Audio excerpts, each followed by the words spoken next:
Bismillahirrahmanirrahim. Assalamualaikum warahmatullahi wabarakatuh. Alhamdulillahi wahdah, wassalatu wassalamu ala man la nabiyya ba'dah. Amma ba'd. Kaum muslimin dan kaum muslimat yang berbahagia. Beberapa saat yang lalu saya bertemu dengan salah satu teman sesama dai. Beliau bercerita tentang sebuah kisah perjalanan salah satu anak manusia. Beliau bercerita, dikisahkan ada seorang suami yang bekerja di sebuah perusahaan asing. Dia berusaha atau bekerja di perusahaan itu menjadi seorang akuntan. Karena perusahaan tempat dia bekerja adalah sebuah perusahaan yang cukup besar, dia mendapatkan gaji yang cukup menggiurkan. Dalam satu bulan dia digaji 30 juta rupiah. Dan dia hidup dalam serba berkecukupan, bahkan mungkin cenderung lebih. Pun demikian, ada satu hal yang membuat dia tidak tenang di dalam pekerjaannya. Apa gerangan? Di dalam perusahaan tersebut dia sangat sulit untuk menjalankan sholat 5 waktu secara berjamaah. Karena perusahaan tempat dia bekerja tidak peduli dengan masalah ibadah tersebut. Karena memang mereka adalah orang-orang non-muslim. Dan mereka dikejar target pekerjaan yang dibebankan kepada para pekerjaannya. Walaupun dia hidup serba berkecukupan, dia merasa tidak tenang dengan fenomena yang dia alami. Sampai datang suatu saat, dia mencurahkan isi hatinya kepada sang istri yang tercinta. Dia berkata kepada istrinya, "Dek, kita alhamdulillah hidup serba berkecukupan, bahkan cenderung berlebih. Tapi saya merasa ada sesuatu yang tidak nyaman dalam pekerjaan ini." "Apa mas?" kata istrinya. "Saya sulit sekali untuk melakukan sholat berjamaah di perusahaan tersebut. Bagaimana menurut adik kalau misalnya saya keluar saja dari pekerjaan ini?" Kira-kira apa jawaban sang istri? Kalau istri kebanyakan orang mungkin akan mengatakan, "Wah jangan mas, sayang, nanti kita akan makan apa?" Tapi ternyata istri tersebut adalah istri yang salehah insya Allah. Sehingga dia berkata, "Ya mas, saya dukung keputusan mas 100%. Sang suami sangat senang mendengar jawaban dari istrinya yang mendukung keputusan dia. Akhirnya dia keluar dari perusahaan itu meninggalkan gaji yang begitu besar dan begitu menggiurkan. Akhirnya dia membuka hidup baru. Dia berusaha untuk berjualan keliling. Pakai motor. Jualan anu. Dan subhanallah, setiap dia memulai usahanya, selalu usahanya itu seret. Hampir-hampir tidak ada pemasukan yang bisa diandalkan dari usaha tersebut. Sampai datang suatu hari, dia ditawari oleh salah satu pembuat CD akuntansi atau program akuntansi. "Bagaimana kalau kamu jualan jadi sales CD akuntansi saya?" Maka dia dengan sangat berbahagia menyambut tawaran tersebut. "Siap, saya akan jualan nyales." Ya, menawarkan CD tersebut ke perusahaan-perusahaan atau PT-PT yang ada di kota Jakarta. Mulailah pekerjaan baru dia sebagai seorang sales. Hari berganti hari, minggu berganti minggu, lewatlah 1 bulan. Selama 1 bulan itu, tidak satu pun di antara CD yang dia tawarkan yang dibeli. Sehingga pemasukan dia bulan itu 0. Dia masih tetap bersabar, dia lanjutkan ke bulan yang kedua. Ternyata nasib dia di bulan yang kedua sama dengan nasib dia di bulan yang pertama. Tidak ada satupun di antara barang yang dia tawarkan dibeli oleh orang yang dia tawari.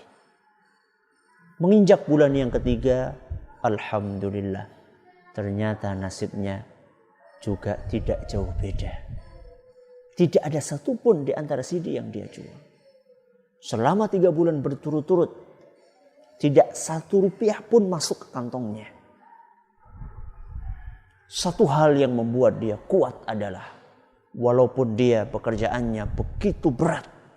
Beda ketika dulu bekerja di perusahaan asing. Dia berada di sebuah ruangan yang ber-AC, yang sejuk. Sekarang beda. Dia harus keliling-keliling pakai motor dia. Kulitnya yang dahulu putih sekarang jadi hitam. Salah satu yang menguatkan dia adalah selain karena taufik dari Allah Subhanahu wa taala adalah karena begitu dia pulang dalam keadaan berkeringat, masuk rumah sang istri sudah siap dengan senyumannya yang sangat manis menyambut suaminya, memijat suaminya, menghibur suaminya.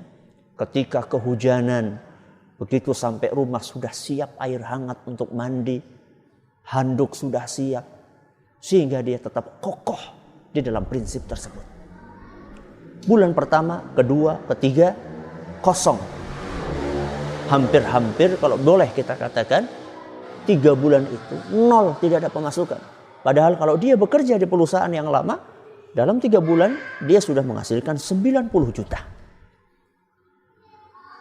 Sampai tiba suatu hari ketika dia sedang sholat di sebuah masjid.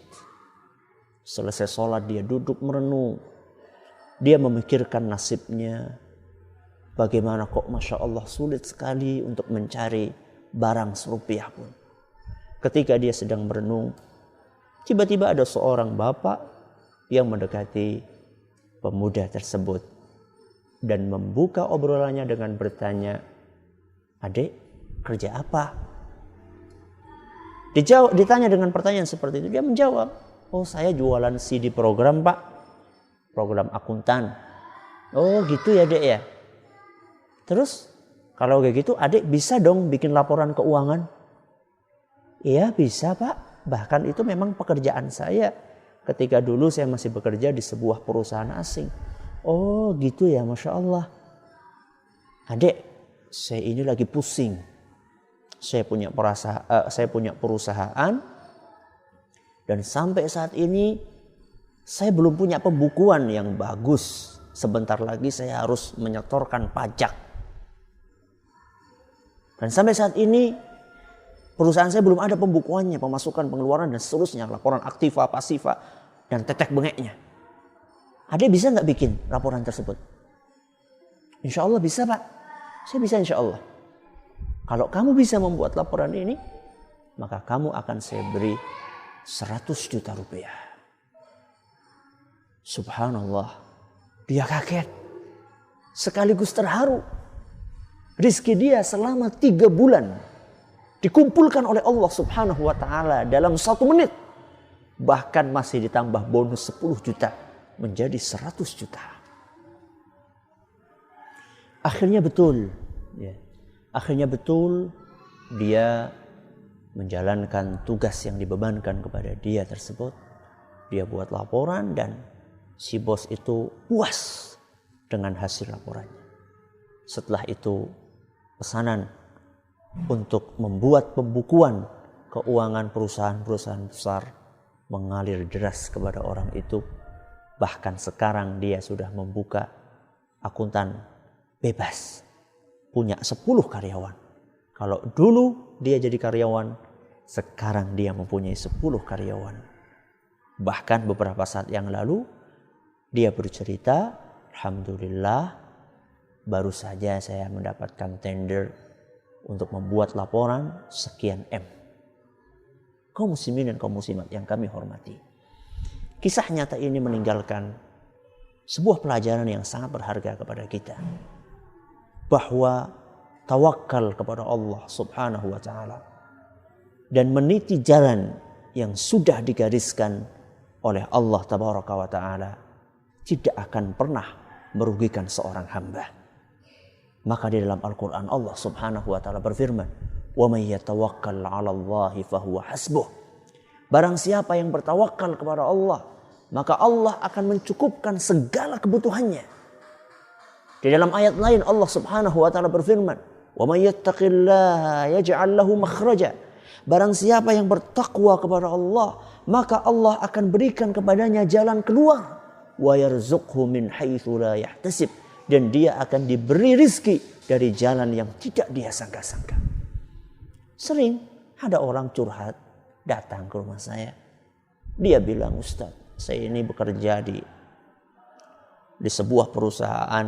Ya kayak tadilah misalnya sulit untuk beribadah. Atau bergerak di sebuah bidang yang tidak sejalan dengan ajaran Islam. Bikin sesuatu yang dilarang oleh Islam. Ataukah saya bekerja di suatu instansi yang di situ ada ribanya. Saya pengen keluar tapi saya takut, Ustaz. Apakah nanti saya bisa makan atau enggak setelah saya keluar dari sini? Nanti anak istri mau makan apa? Inilah sebagian orang. Dia bertawakal bukan kepada Allah, tapi dia bertawakal kepada perusahaan. Dia bertawakal kepada PT. Dia bertawakal kepada bank. Dia bertawakal kepada bos. Dia tidak bertawakal kepada Allah subhanahu wa ta'ala. Dia lupa bahwa apa yang dia miliki dan yang dimiliki oleh PT dan yang dimiliki oleh semua manusia yang ada di muka bumi adalah milik Allah subhanahu wa ta'ala. Seandainya dia taat kepada Allah subhanahu wa ta'ala demi untuk mengejar keridhaannya, maka Allah akan berikan ganti dengan sesuatu yang jauh lebih baik. Man taraka syai'an lillahi awwadahu Allahu khairan minhu. Barang siapa yang meninggalkan sesuatu karena Allah subhanahu wa ta'ala, maka Allah akan beri ganti yang jauh lebih baik daripada apa yang dia tinggalkan. Kaum muslimin dan kaum muslimat yang kami hormati, mari kita perbaharui tawakal kita, ketergantungan kita. Mari kita perbaharui dengan terus bertawakal, bergantung kepada Zat yang maha kuasa dan maha perkasa, yaitu Allah subhanahu wa ta'ala. Terima kasih atas perhatiannya. Mohon maaf atas segala kekurangannya. Wassalamualaikum warahmatullahi wabarakatuh.